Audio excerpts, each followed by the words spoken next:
Thank you. And let us put ourselves in the holy presence of God, in the name of the Father, and of the Son, and of the Holy Spirit. Amen. Heavenly Father, we come before you at the start of this environmental planning review class, humbly seeking your guidance and blessings. We thank you for the opportunity to learn and grow in our understanding of environmental planning. We pray for the good health and well being of each and everyone in this class, granting us strength, focus, and clarity of mind as we prepare for the upcoming board exam. May we filled with your wisdom and understanding, enabling us to grasp complex concepts with ease and confidence. We also pray for Mom Anna and Ma'am Jen and the team, granting them wisdom, patience, and the ability to effectively impart their knowledge to us. May their teaching be a blessing to us all. Lord, we ask for your divine intervention and the success of all of us. Guide our studies, sharpen our minds, and grant us the grace to pass the board exam.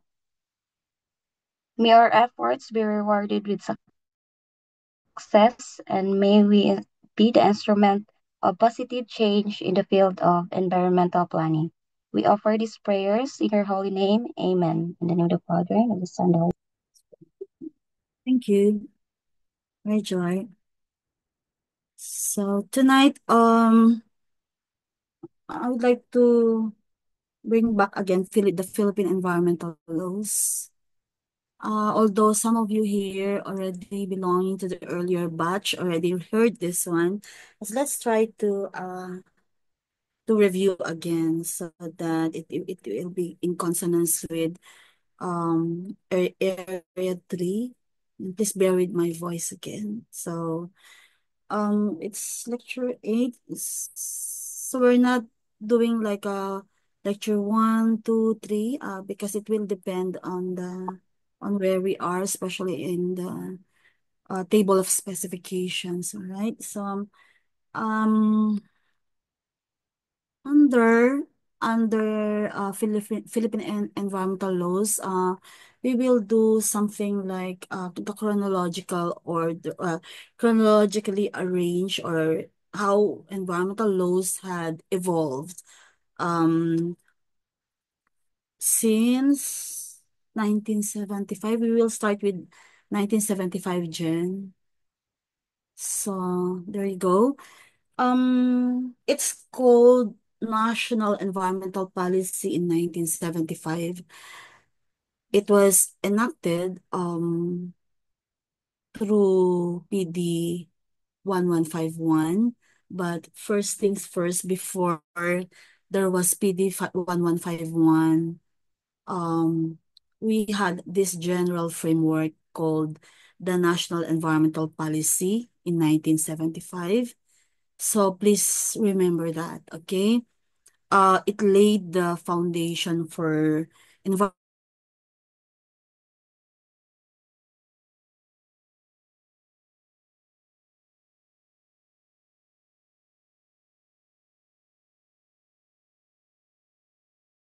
beings. So over the years, this policy has been, I can see it's unstable on my screen.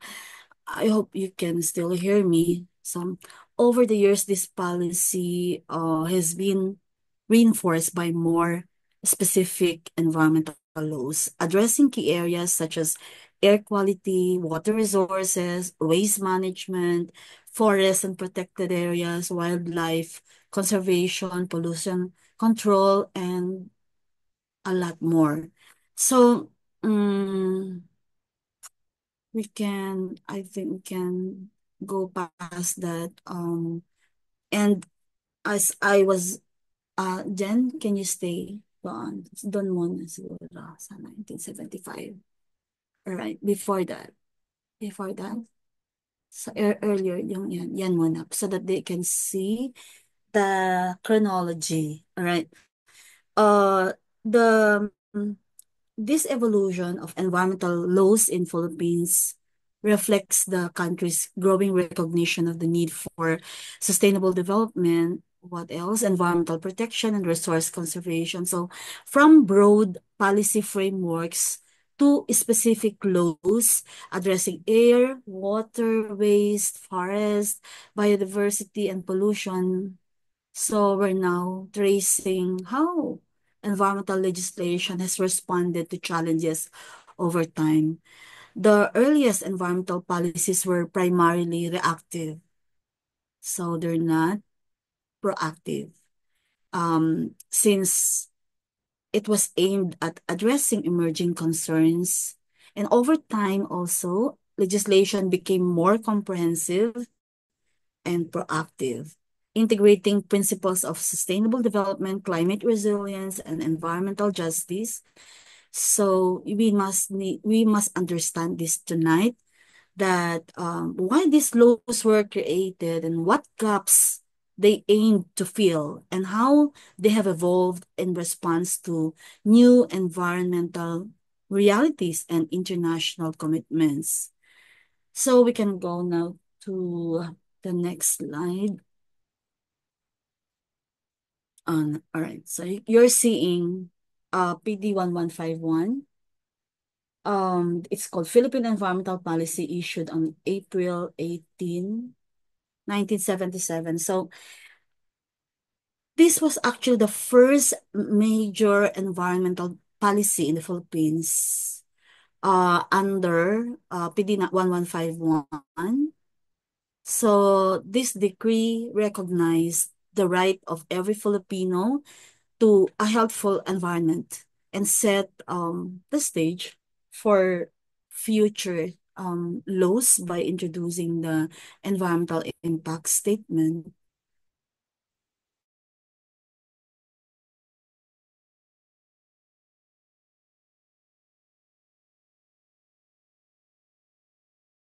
And what was general in nature, so for more detailed environmental laws. So we can see also the each section. So we will run through the different sections under PD 1151. So it was issued again, it was issued on April 18, 1977, and please remember that so we don't have any choice but memorize. So it's one. So I said it serves as the national environmental policy, although prior to that in 1975, it was already, we already had that framework. And this decree was influenced by the growing global awareness of environmental protection and sustainable development, particularly following the 1972 UN Conference on the Human Environment in Stockholm. Okay. So it was a response to the increasing environmental degradation caused by rapid industrialization, urbanization, and resource exploitation. So in section 1, the policy, it says, okay, can someone, I'll call someone nga para may maging reactive. So, Roland, do you mind reading section 1 and please unmute? Sige lang. Hi, ma'am. Good evening. Section Evening. 1 of policy has three main thrusts to create, develop, maintain, and improve the conditions under which man and nature can thrive in productive and enjoyable harmony with each other. To fulfill the social, economic, and other requirements of present and future generations of Filipino, and to ensure the attainment of an environmental quality that is conducive to a life of dignity and well-being. So that's section 1. These are key points only of section 1 under PD 1151.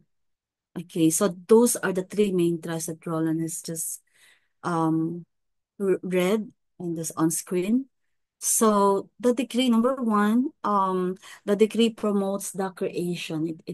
The creation, okay, development, maintenance, and improvement of conditions where both humans and nature can coexist productively and sustainably. I hope you understood that first trust.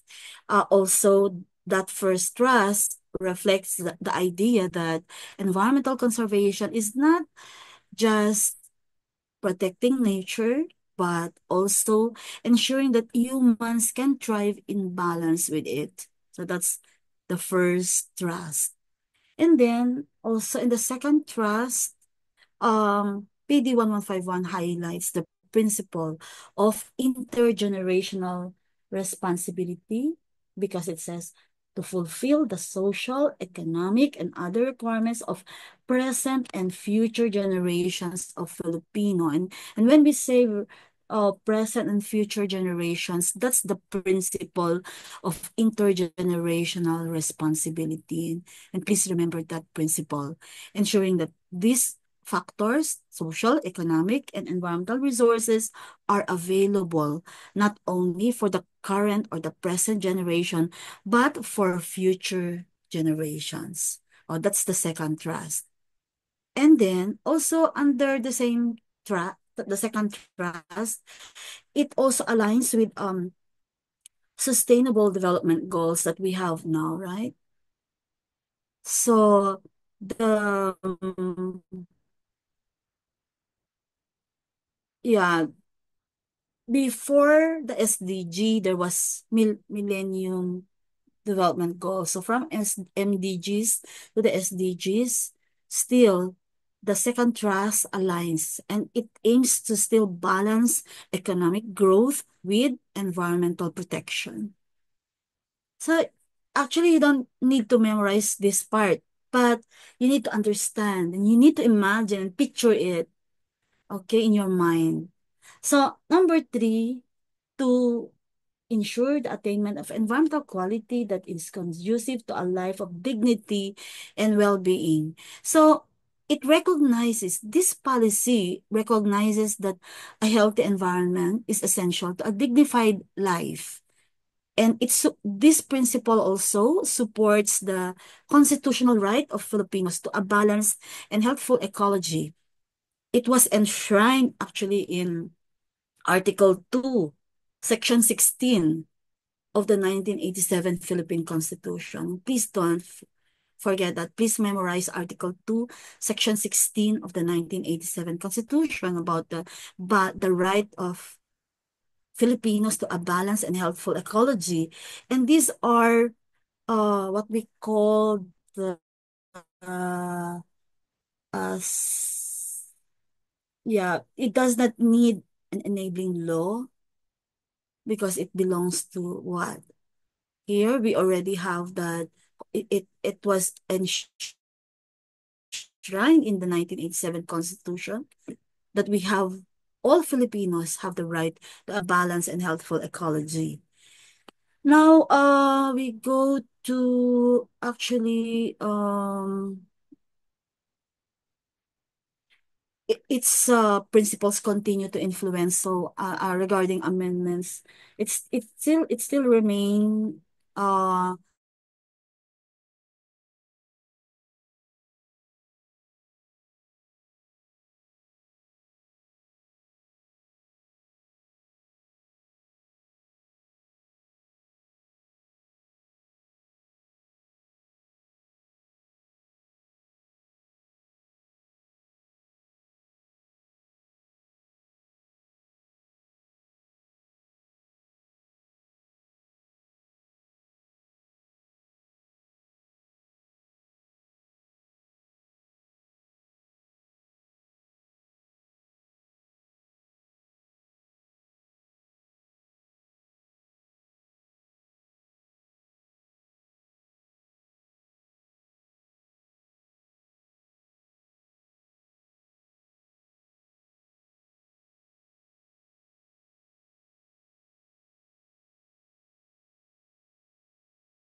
Paantay lang po saglit. Nawala po yung internet po ni Ma'am Ana.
Uh,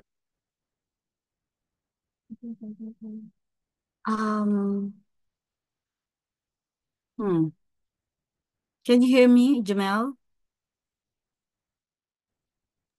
Yes, ma'am. Okay,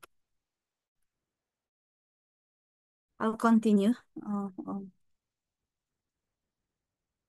So, um, the difference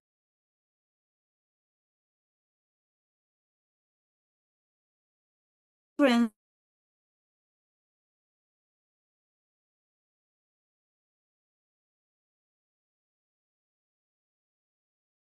1975 and PD 1151 in 1977. So there's set the groundwork for environmental protection, okay, in Philippines. But they're distinct in terms of issuance, scope, and legal provisions. So I mentioned it's a broad framework for the Philippine environmental policy in 1975. So it was a response to the 1972 Stockholm Conference on the Human Environment. Our countries, including the Philippines, recognized the need for environmental protection and sustainable development. And it also set the stage for comprehensive legislation, but did not yet have a legal mechanism or specific in 1977. Uh,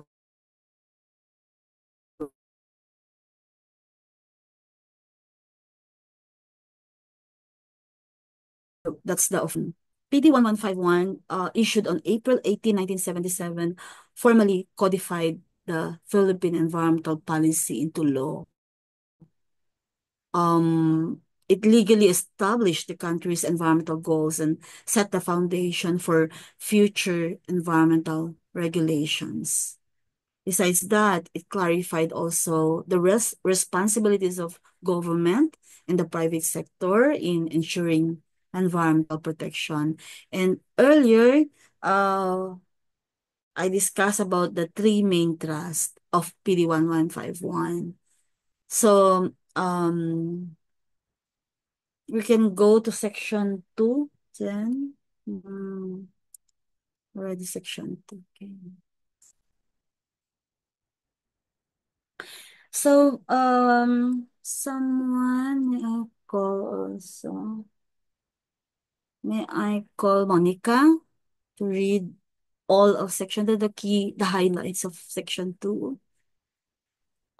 Section 2, goals, 6 main goals. Number 1, sorry po.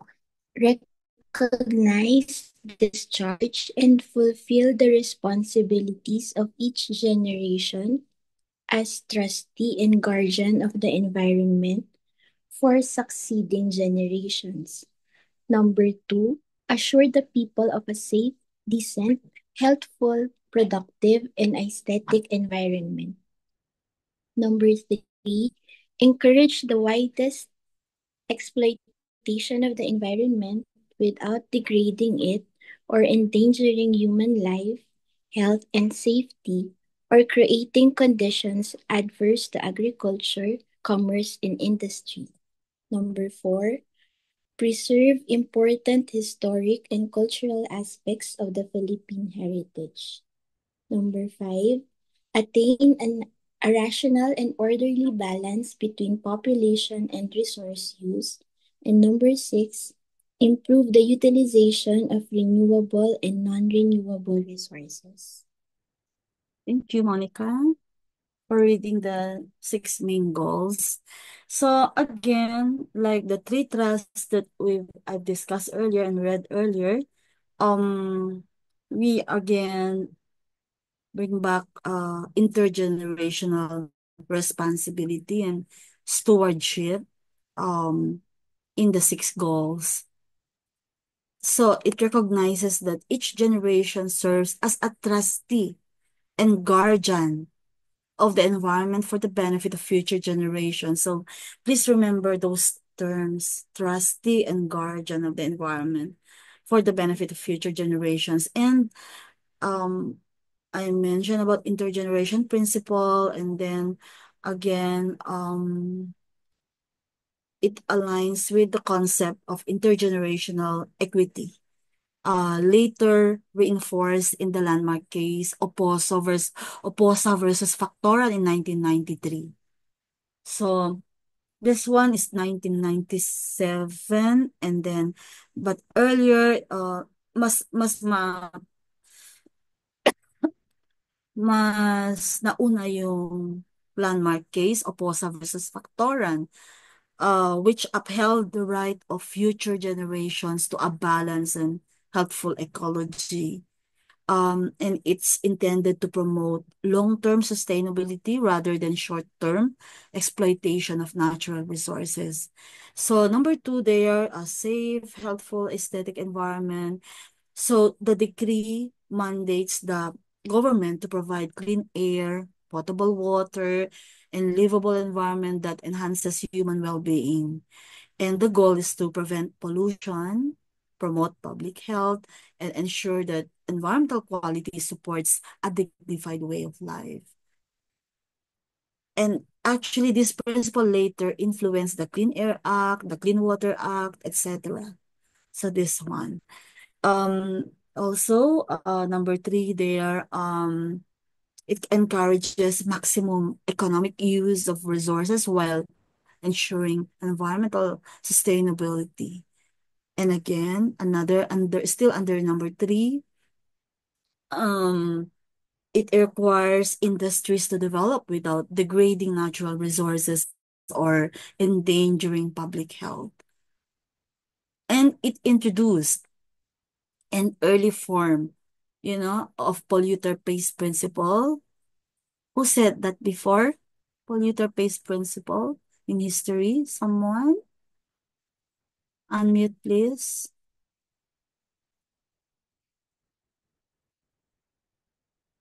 Who owns that polluter pays principle? You forgot in history?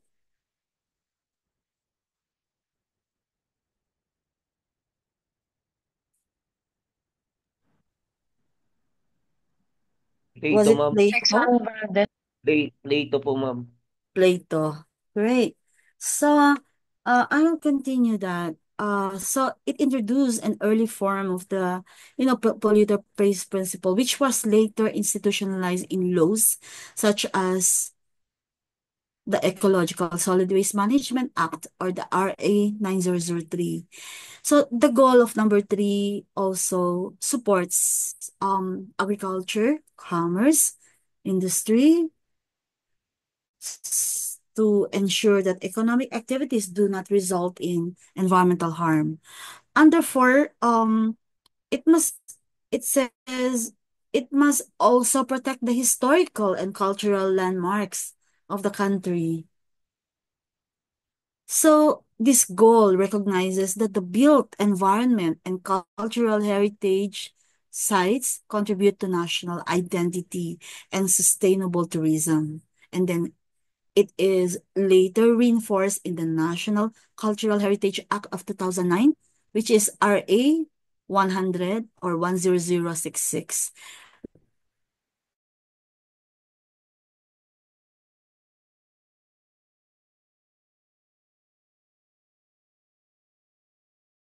which protects historical sites. And then under number 5, goal is really balance between population growth and natural resources resource availability.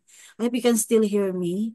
So the principle also highlights the carrying capacity of ecosystems, ensuring that land use planning and urban development do not exceed the environmental limits.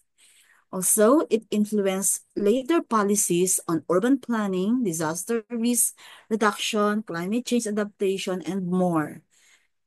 In number 6 goal, it aims to maximize the efficient use of natural resources, ensuring that renewable resources such as forests, fisheries, and many more are managed sustainably. It also mandates proper extraction and regulation of non-renewable resources, such as minerals and fossil fuels. So this principle also guided the Philippine Mining Act of 1995, which is RA 7942, and subsequent renewable energy policies promoting the shift toward clean energy sources. So we can go to we can go to section 3.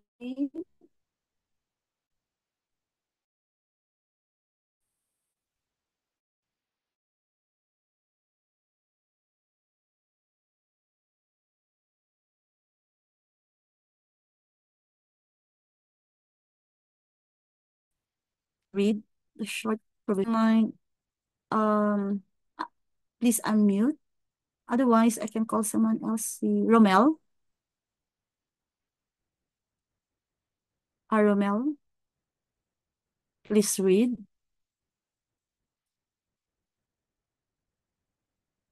Wala bang nakakarinig sa akin?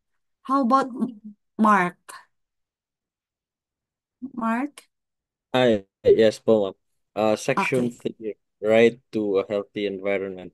It shall be the duty and responsibility of each individual to contribute to the preservation and enhancement of the Philippine environment.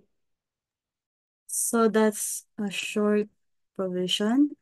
So it explains that PD 1151 established this right in 1977, but it was later enshrined in the 1987 Constitution. So I mentioned earlier, it's unmute please. Rhea, what is that specific provision in the 1987 Constitution? Rhea? 1987 Constitution, ma'am. Oh my God, nakalimutan. Parang nag-loading ako, ma'am. Sandali. Kaya mo yan. Kaya mo yan. Ano yung article na sinabi ko kanina at saka section? About that right to a balance and Right to a balance. helpful ecology. It is about the duty and responsibility po, ma'am, and the collective action. So We need to be precise. Okay, we need to be accurate. So can you Article 2 Section 16, can you repeat that?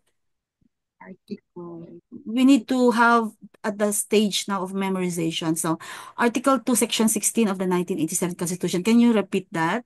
I just said the specific provision. Say the article Nakalimutan and ko section. talaga. Hindi. Yes, ma'am. Yung Article article lang. 2% of Article 2. 1987 No. po, ma'am. Article 2, Section 16 of the 1987 Philippine Constitution. Can you repeat that? Article 2 of Section 16 of 1987. What? What? 1987 what? About Philippine Philippine. Constitution. Okay, I will repeat that. Okay, Yes, Article ma'am. 2, Ma'am, sorry. Section 16 of the 1987 Philippine Constitution. Repeat that again. Article 2 Come on. of Section 16 of Philippine Constitution 1987. That's all right. Now, the content of that, it says, Section 16, Article 2, or Article 2, Section 16 of the 1987 Constitution says, the state shall protect and advance the right of the people to a balanced and healthful ecology in accord with the rhythm and harmony of nature. Okay, I will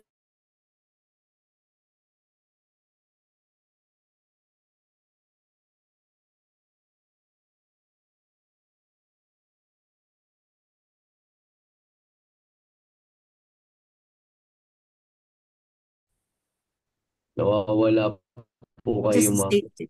Okay, si Jumel? Nawawala po kayo, ma'am.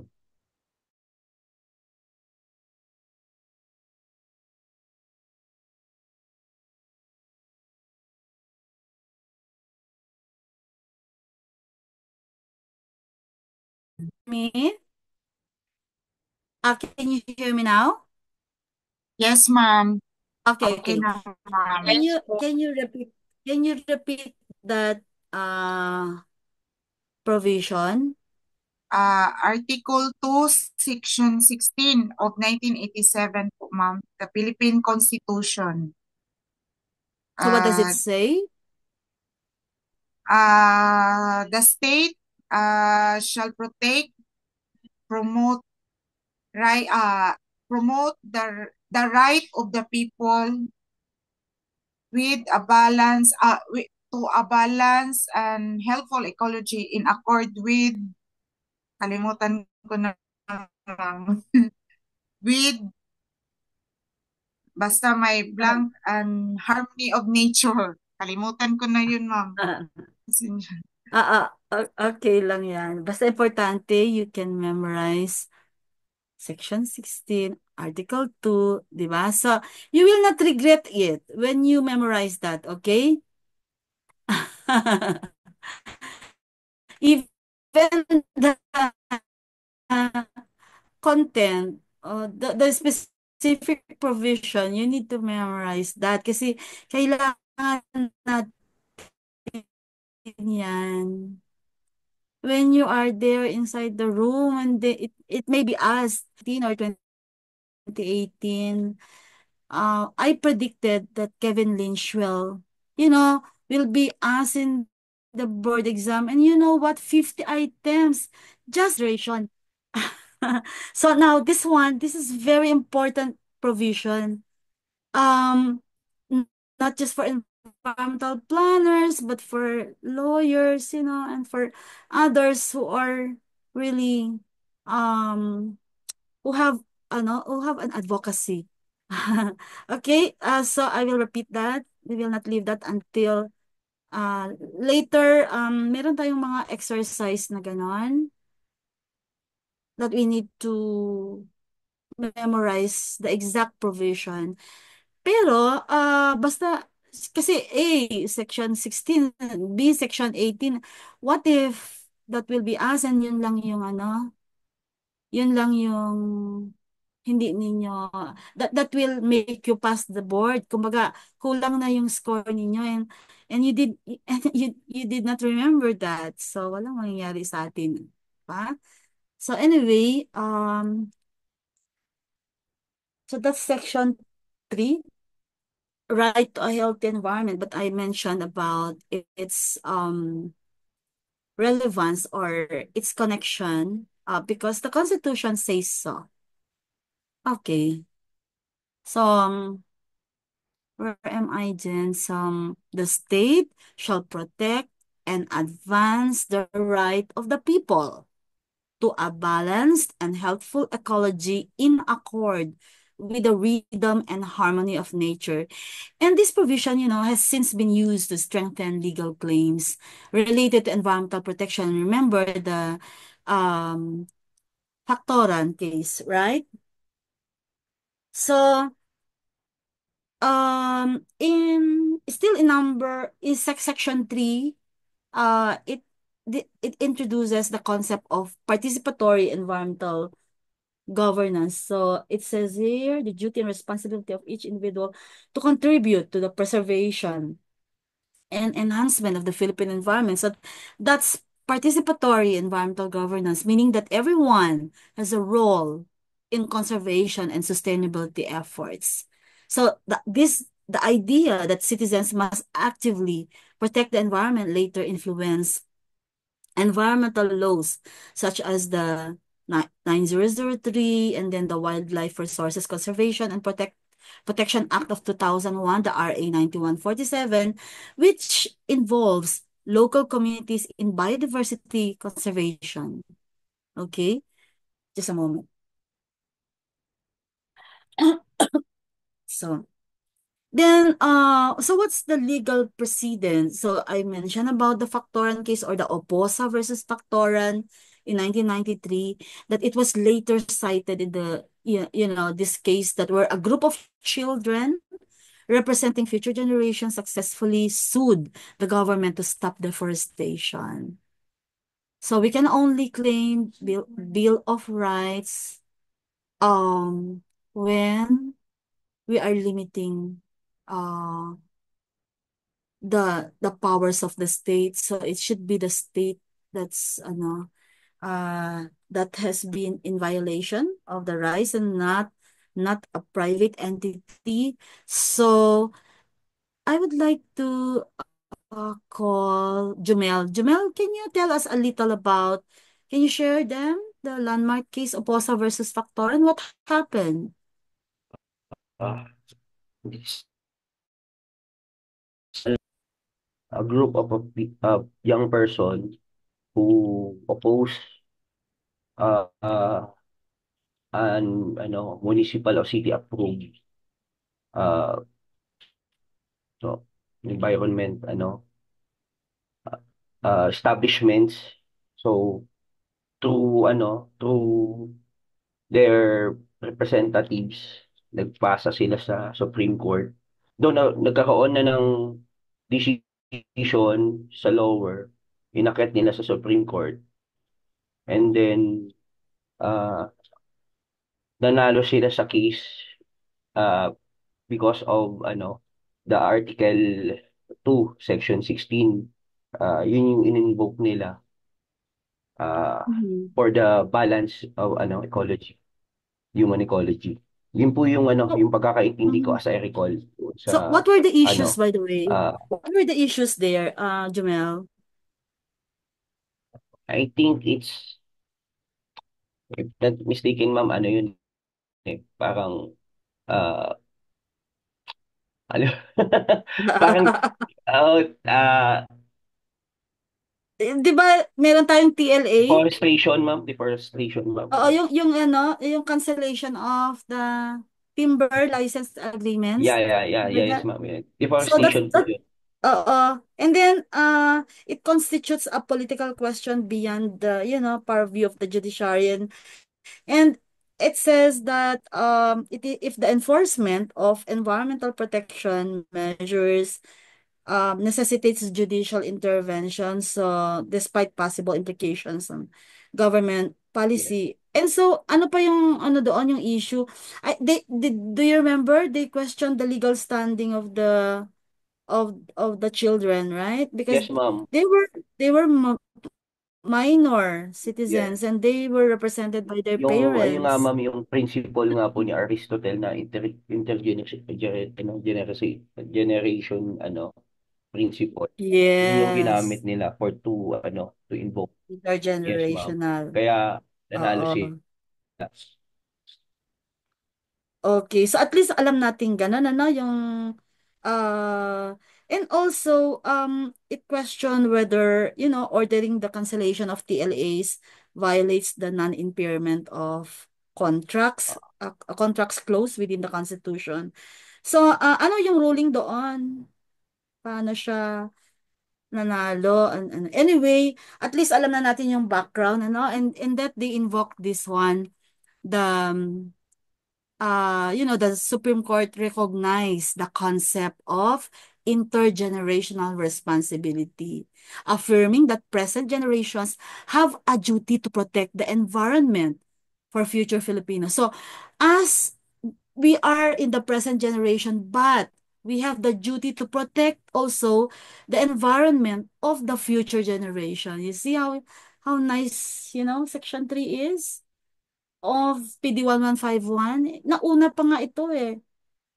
Ay, nauna pala yung sa Aposa versus Factora 1993. So because of this, they were able to enhance, or they were able to create a framework in 1995. Okay? So, we go to section 4. Let me see. Si Kent. Kent, do you mind reading? Okay. Hi, Kent. Can you hear me? Kent, okay. Section 4. Pwedeng palakas? Hindi ko marinig. Uh, Section 4 establishes the environmental impact statement for project or undertaking that will significantly affect the quality of the environment. Proponents will prepare a detailed statement on one, detailed environmental impact of the proposed action, project, or undertaking. Number two, any adverse environmental effect which cannot be avoided should the proposal be implemented. Number three, alternative to the proposed action.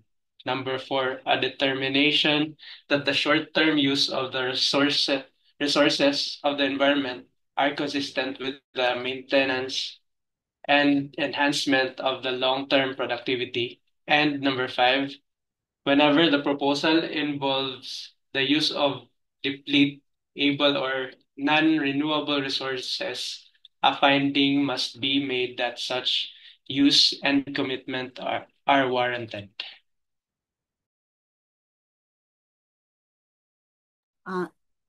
Thank you. Thank you for reading.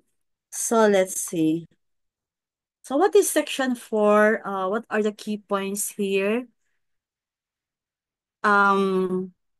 It was actually a critical turning point in Philippine environmental governance as it introduced the requirement for an EIS. So please remember the terminology environmental impact statement.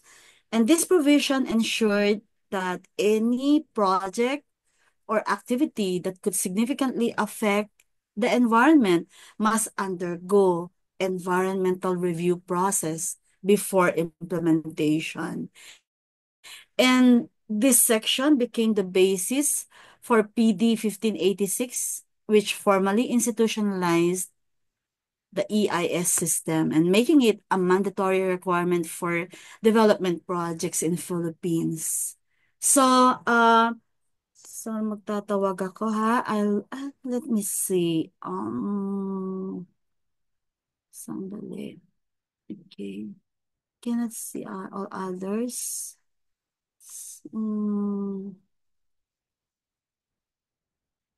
Mia. Hi, Mia. Sige, ma'am.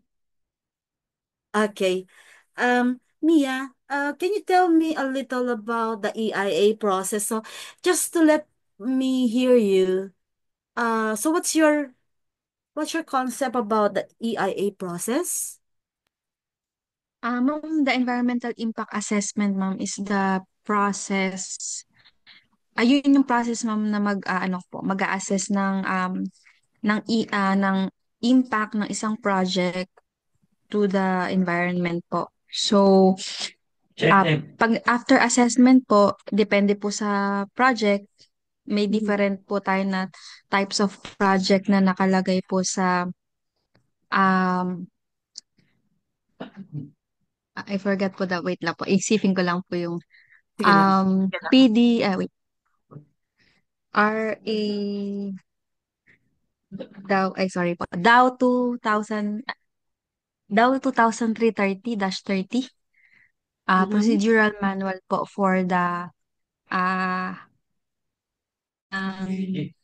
ECC and CNC. So, depende po sa nakalist naman po yung different type of projects and ano po yung mga parameters nila or yung parameters para masabing kung nagfo-fall po kayo sa ECC application, environmental uh, compliance IEE? certificate.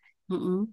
Opo, yun. If ang ipapasa mo yung document is either IEE, pag malakihan po yun yung EIS, or IEE or EPRMP kapag existing na yung project na walang ECC, or yung EPRMP po na existing ang project, may ECC na, kailangan ng expansion, mababago yung component dun sa original na ECC, so mag-a-apply ulit ng panibagong magpa-process ulit ng EIA and then mag-submit ng EPRMP for amendment of ECC like that.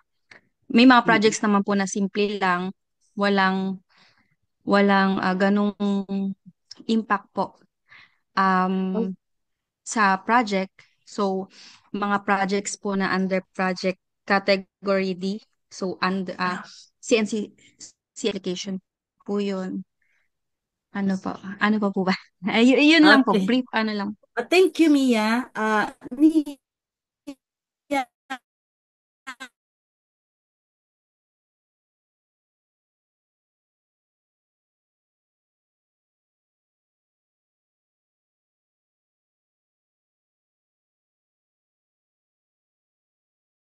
Wala po ulit. is already Ana. familiar with you. But of course, dadaanan din natin yung isa-isahin ko tong 1, 2, 3. Yes?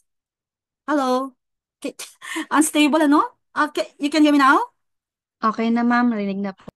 Okay, okay. But just, just, let me know pag hindi niyo ako naririnig. Alright. So, for number 1, a comprehensive statement. So, it's there. It says detailed. So, it's about comprehensive assessment of how the project or how the proposed project will affect what? Air, water, land, biodiversity, communities.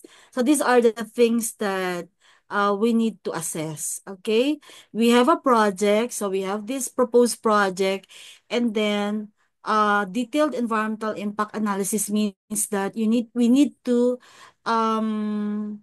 determine, okay, how will this proposed project affect air? How will this proposed project affect water, land, biodiversity, and communities? And this requires scientific studies and baseline data to predict potential environmental consequences. So these are not actual, but these are predictions that we're doing under EIA process. So we predict potential environmental consequences. In number 2, identification of unavoidable adverse effects, and the proponent must acknowledge environmental risk and damages that cannot be prevented even with mitigation measures. During this stage, we should ensure that the proponent should ensure transparency, accountability also before a project is approved. and all other stakeholders should be working hand in hand for this. Then, the proponent also, number three, the proponent also must provide alternative solutions. So, not sticking to the original project, but it should involve processes such as looking for alternative solutions, such as a less environmentally damaging site or methodology or technology. So this prevents unnecessary environmental destruction when better alternatives exist. Okay. For number four, the project must align with sustainable development goals. Okay, mentioned that. So we will also have a dedicated lecture on sustainable development goals. And this is to ensure that short-term benefits do not compromise long-term environmental productivity. And this prevents excessive resource exploitation that may lead to ecosystem collapse in the future. And in number five, if a project involves extracting non-renewable resources such as mining, logging, fossil fuels, the proponent must justify why the resource use is necessary and he should commit to responsible management. So also under number five, it should promote efficient resource utilization and ensures compliance with conservation policies. Okay. Now for the next, still continuation, Jen. Continuation of section 4. Okay. Let me see. Rudy Rodriguez. Can you read? Okay. Hello po. Pakilakas, Rudy. Section 4 further states, all agencies with expertise to comment on draft environmental impact statement, lead agency to issue the environmental impact statement. Take note that under this PD is issued by the lead agency.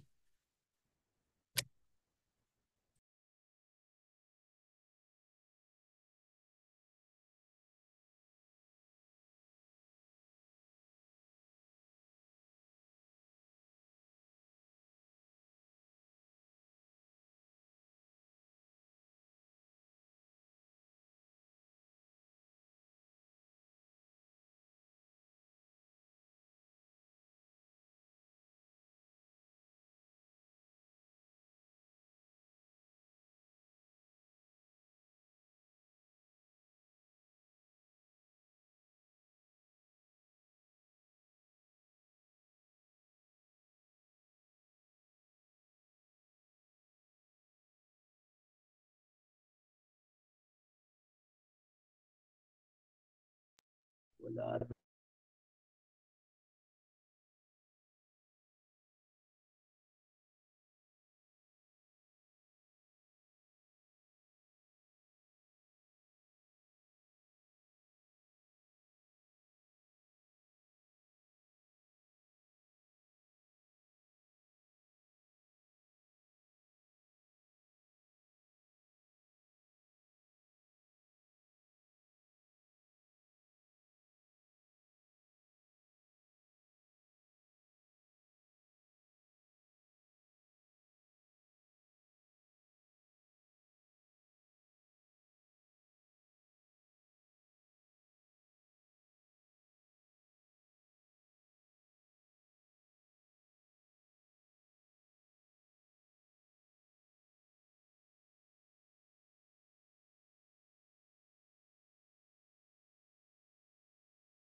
Please read, Adolfo.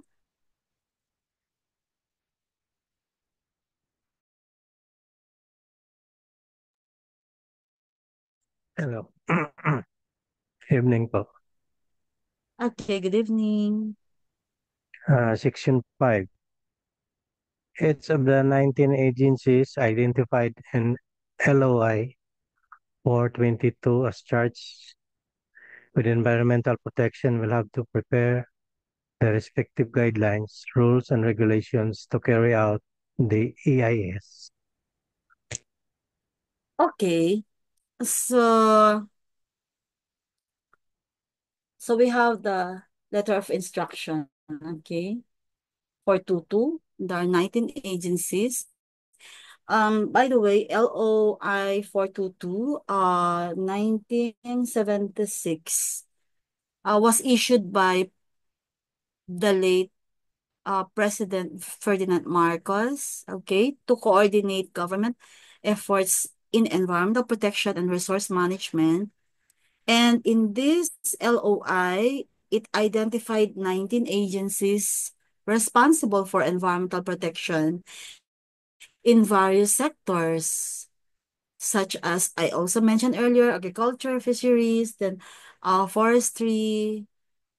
We also have on the sector of the water and marine resources sector, infra, urban development. So energy also, and in energy industry. So these are the 19 agencies. I did not mention anymore. But you can see if you Google PD 1151, but I think I gave it in your Google Drive. I'm not sure, but let me check later if we have the a copy on PD 1151. So now it also talks about the agency specific environmental regulations, because each of these agencies was tasked with preparing their own rules and guidelines on how they would comply with the EIS system in their specific sectors. Also, it ensured that environmental protection was integrated into all government functions, from land use planning to infrastructure development, energy projects, etc. So when PD 1586 was enacted, it centralized the EIS process under DNR, specifically EMB. And so while agencies continue to provide technical expertise, DNR became the lead implementing agency responsible for issuing the ECC. All right. So we can go to section 6. Let me check there. Jessie Marie, please unmute. Hi, Jessie.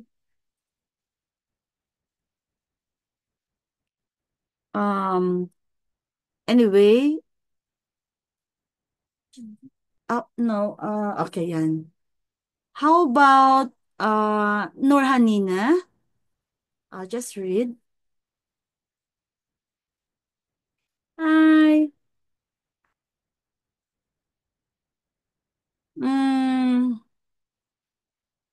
Humphrey, please unmute. Hi, Humphrey. Ma'am, Okay, kindly read. alin po yung section 6? Lahat yan. Lahat po. Okay. Section 6. NEPC is authorized to constitute the secretariat. And then section 7 allows the Ministry of Human Settlements to provide management, technical, and financial assistance to the implemented PD. And then section 8, it authorizes NEPC to issue the guidelines and rules to implement the PD. Section 9, it sets the penalty for violation and for cancellation of the ECC. Note that the cancellation of the ECC is a very contentious issue. The EIA is a planning tool, is a plan.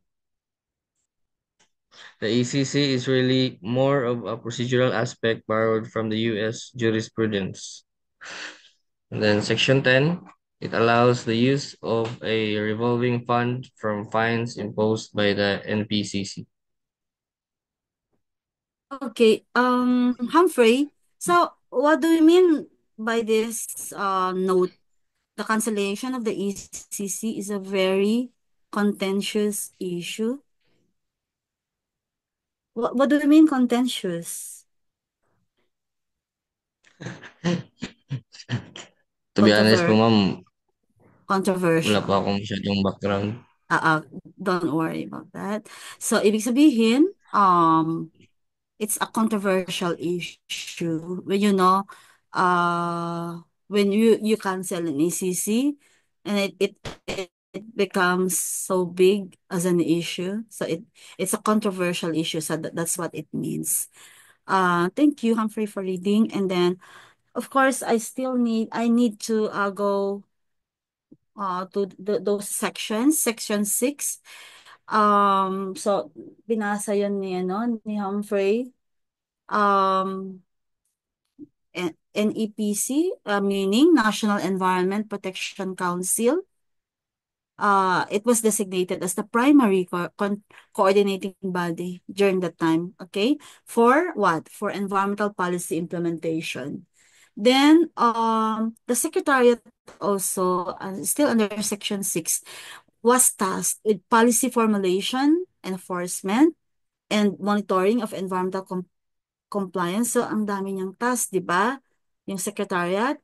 And then, the NEPC was later replaced by DNR. Okay, so it means that this was the prior name of DNR under EO 192. So, na-create yung DNR under EO 192, centralizing environmental governance. Then under Section 7, then it was called Ministry of Human Settlements.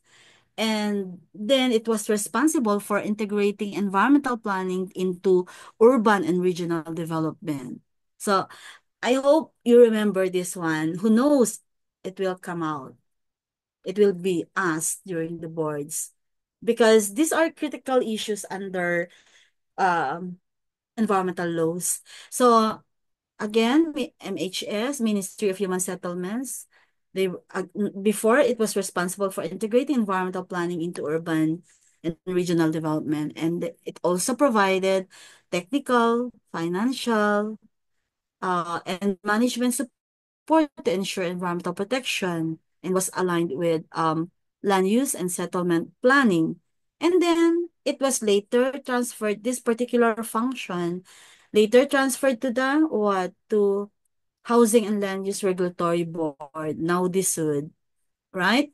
So under RA 11201 in 2019.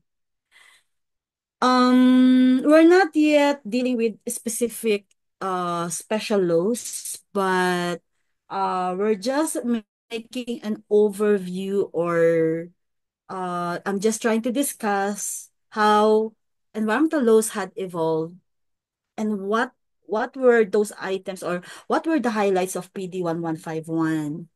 Okay, so in Section 8, NEPC was granted, the power to establish regulations to implement PD 1151.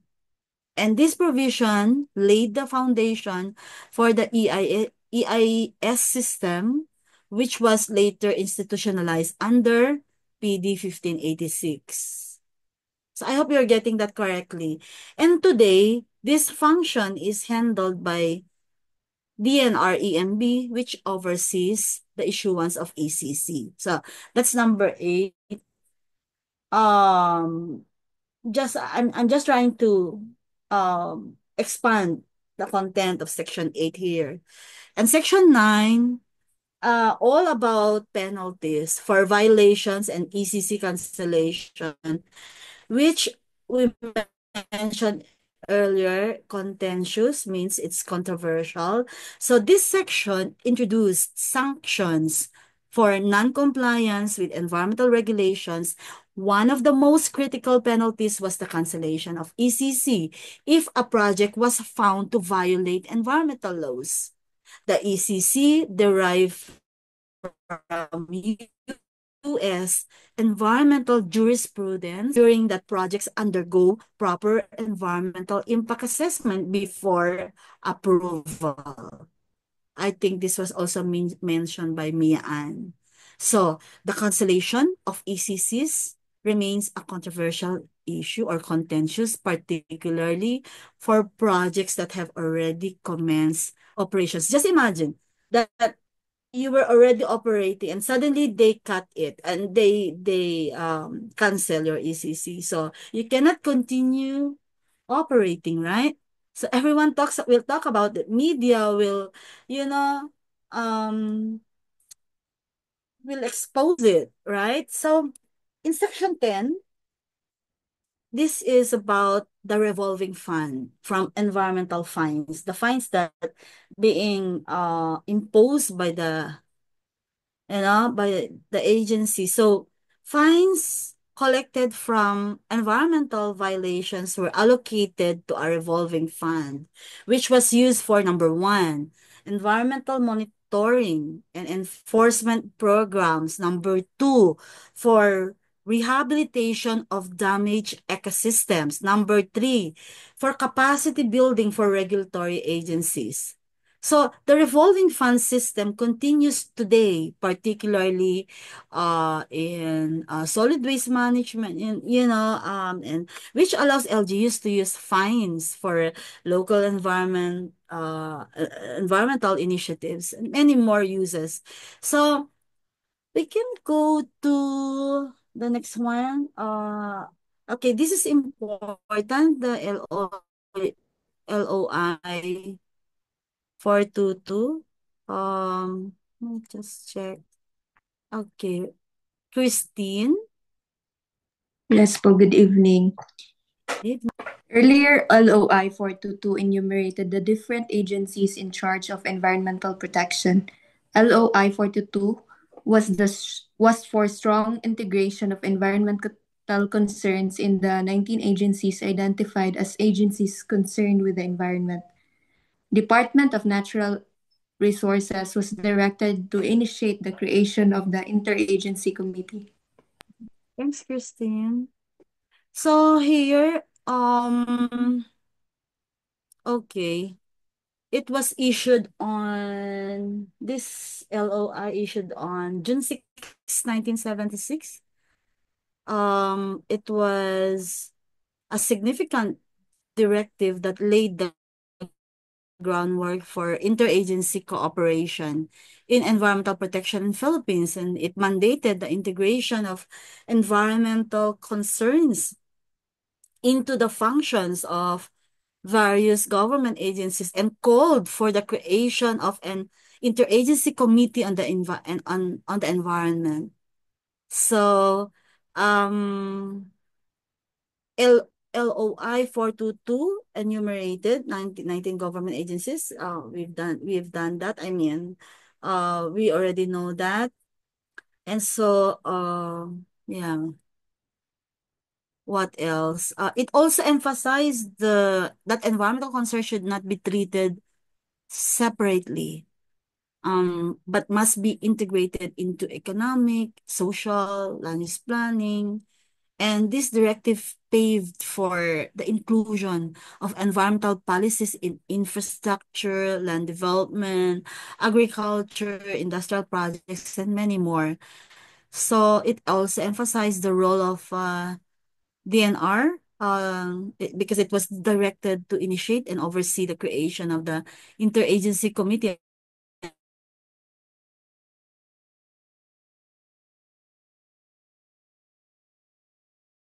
and just imagine it coordinating policies among 19 agencies. Also, it was responsible for developing national guidelines on environmental management. I think I'm unstable again, right? My internet. So, can you hear me? Can you hear me, Jen? Yeah. Okay. Ensuring that all agencies comply with not with environmental regulations. So, these are the major responsibilities of um the committee. Uh Mission creation. So, okay. We can go to the next one. Still about LOI 422. Cheryl. Okay. Good evening po. Good evening.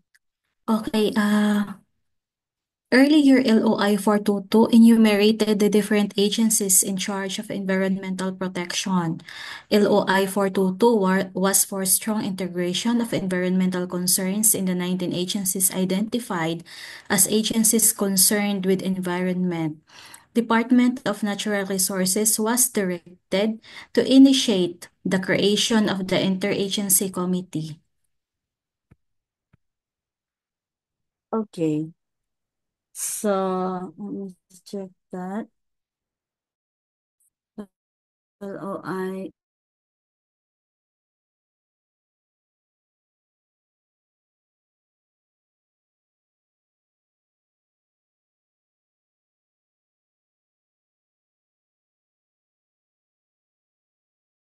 Yeah, sorry about that. I think that uh can you continue with with that, Christine?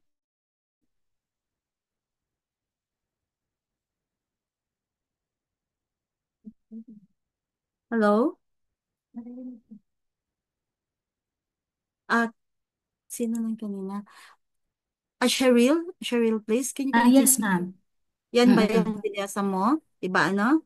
The Okay. previous slide, ma'am, yung binasa ko Okay, po. okay, So, sige. Sige lang. I will continue with this, ma'am. Yes, please. Okay. So the committee was required to submit within 1 month accomplishment and present activities in line with environmental protection, proposals to further programs on environmental protection, suggestion regarding amendments to existing laws and regulations relevant to the protection of the environment, monitor agencies' amendments to existing laws and regulations. Thank you again, Cheryl. So, okay. Let me have that. Assessment number 1. This one, the committee was required to document existing environmental protection initiatives within each of the 19 agencies assigned environmental responsibilities. And also, it provided a baseline assessment of what policies and projects were already in place, allowing the government to identify gaps and areas for improvement. Also, regarding proposals in number 2, agencies were encouraged to propose new programs, strategies, or institutional reforms to improve environmental management. Also, it promoted proactive policy making. You know what's proactive, right? It's not, it's the opposite of reactive. So rather than simply reacting to environmental problems, which used to be the case prior, okay? And then as to recommendations there, okay, it recognizes that environmental challenges evolved over time. So LOI 42 or 422 required the committee to recommend amendments in shaping later environmental legislation, uh, such as PD 1151, so PD 1, and then there was 1552 later, and then there was PD 1586, the EIA system itself. So we will be discussing each of these laws. And then there's monitoring, okay, monitor agencies. So the committee was tasked with tracking and reviewing updates to laws and policies made by various agencies. This ensured that regulations remained aligned with national environmental priorities and that agencies were accountable for their roles in environmental governance.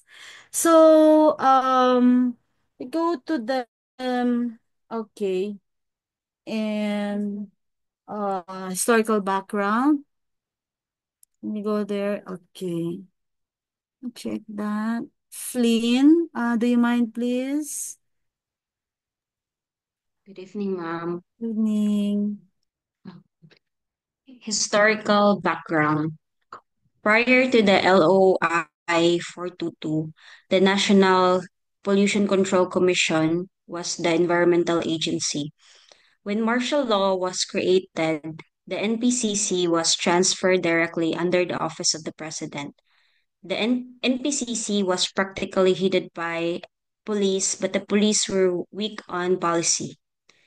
NPCC tends to look at the problem one factory at a time and did not have a planner's view of their environmental problems. Flynn, can you imagine?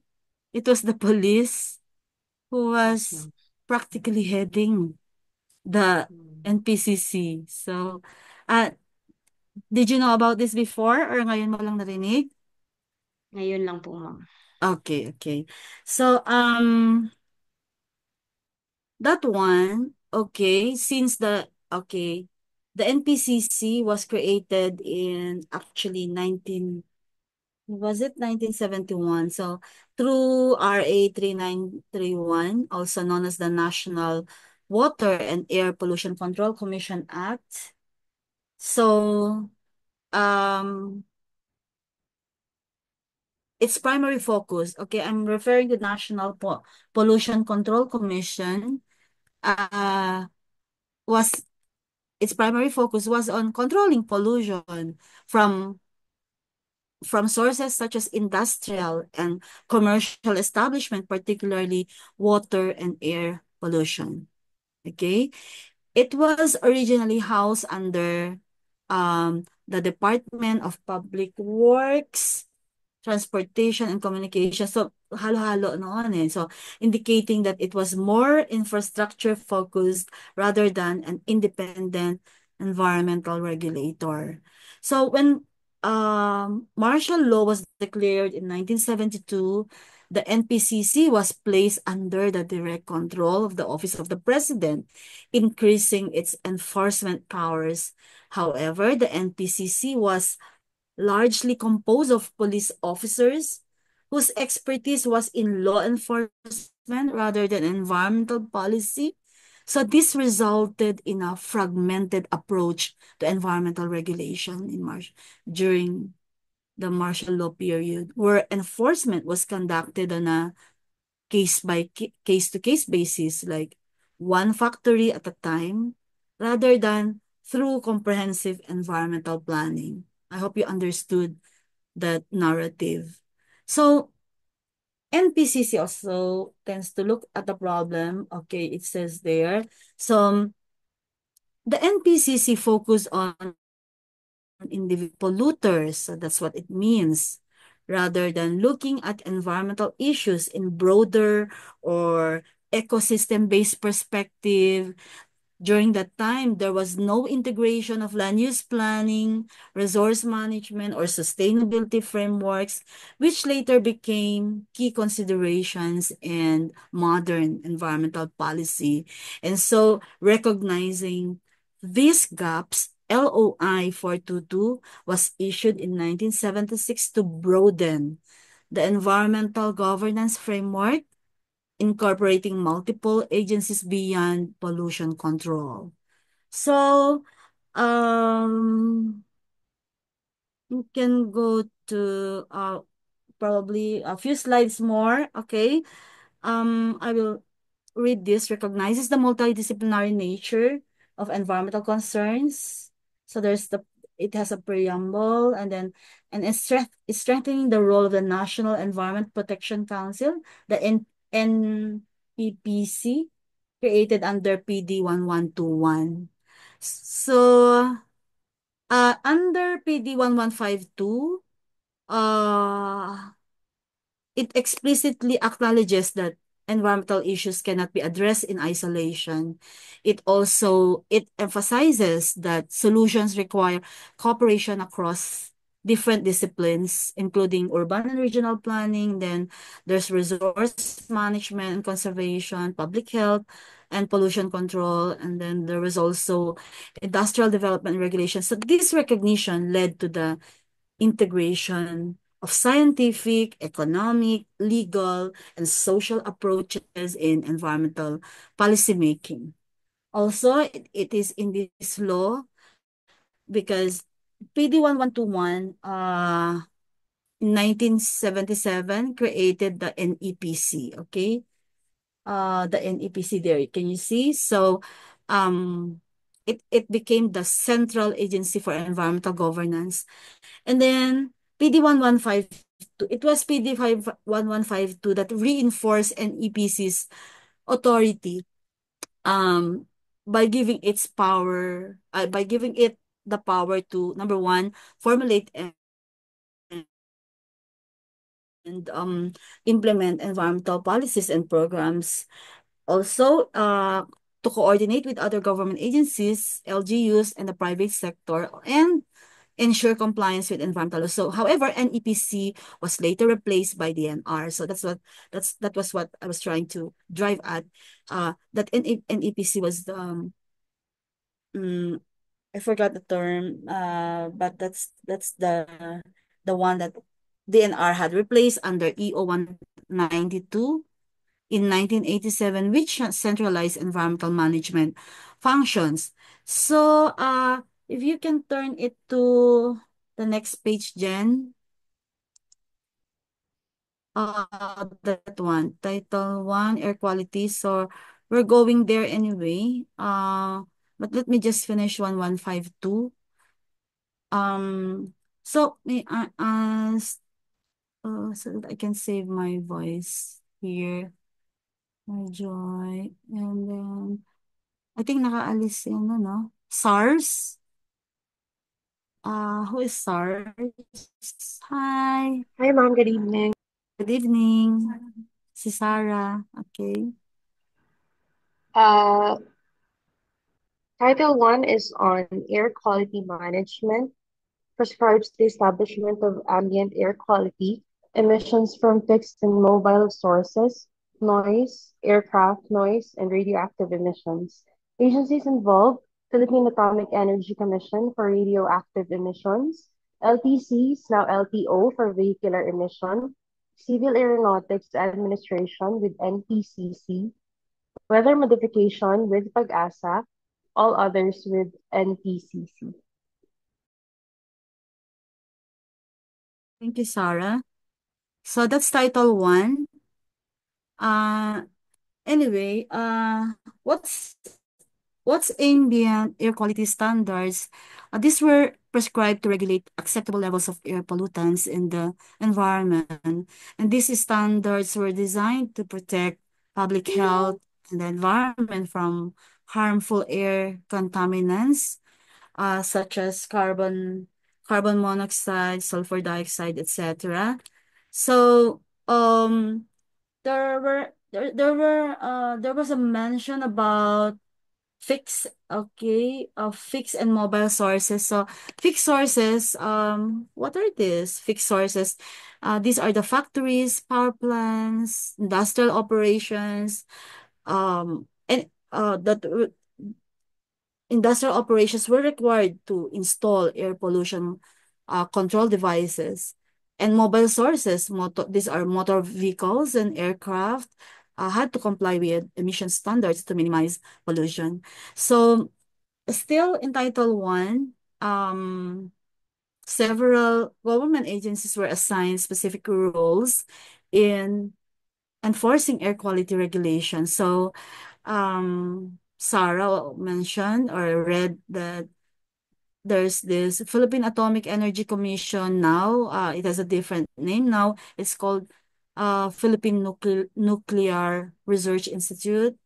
And it regulates radioactive emissions from nuclear plants and medical facilities. And then Land Transportation Commission before, and now LTO. So we we all know that it's responsible for vehicle emission standards and ensuring that motor vehicles met acceptable air pollutant or air pollution limits. Then also the CAAP, okay, Civil Aeronautics Administration, now CAAP, Civil Aviation Authority of the Philippines.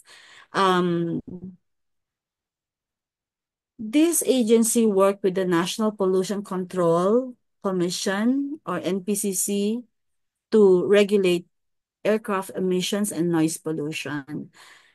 Then there's this PAG-ASA, that is still PAG-ASA today, which monitored weather modifications and their impact on air pollution levels. So NPCC, all others with NPCC. So it handled general air pollution control efforts, particularly from industrial facilities and urban centers. So we go, just a moment, let me just check that. Title 2. So anyway, we can go to title 2 tomorrow, water quality management. So because this already air quality, and we will do mostly water quality, land use management, natural resources management and conservation tomorrow at 9 p.m. So Jen, thank you, and thanks for bearing with me with my internet connection and my voice. And I'm still sick, so thank you. Thanks to everyone. Jen? Okay. Thank you, Open na lang Mom. po ng camera. Ay, mukhang nagpagupit si Ma'am Rhea. Okay, ready everyone? In 3, 2, 1. Okay, done. Thank you.